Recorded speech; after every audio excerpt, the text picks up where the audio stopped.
Assemblyman. Sure. As I was introduced, I am Chris Brown. I'm the Assemblyman from this district, and I too want to thank you for the work that you do and let you know that we in the legislature appreciate it and understand how important it is for our society and for the people of New Jersey. So thank you.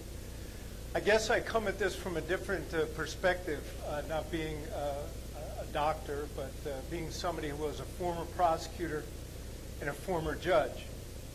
I dealt with people who were often at a point in their life when they were about rock bottom, when they had crossed that line, as the doctor talked about, and they were into the addiction part.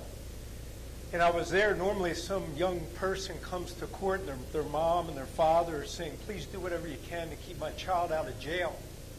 And when you have a parent saying, please put my kid in jail, you know that they're struggling and they're looking for help.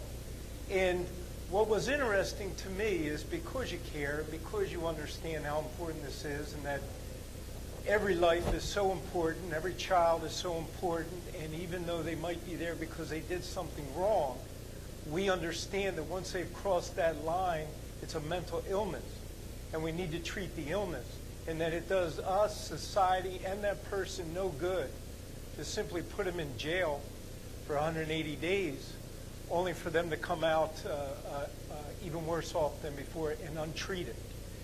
And so one of the things that was really interesting to me, just listening to the brief statement that Doctor gave, I learned a lot right there. And as a judge, it seems to me that one of the things that we ought to talk about, when we get back to Trenton, Trenton's one crazy place, man. I'll tell you that right now.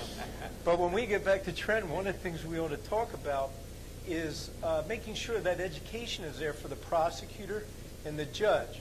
Because what happens, I can tell you, and I'm not proud of it, but when you're involved in the municipal court, it's such a heavy caseload. You have so many people to move through there.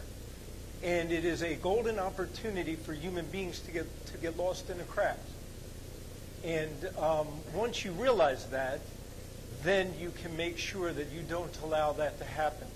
I also come at this from a different perspective as a veteran, somebody who served overseas and then came back. And I know how difficult that transition can be, and that's another part of the court system with the veterans courts.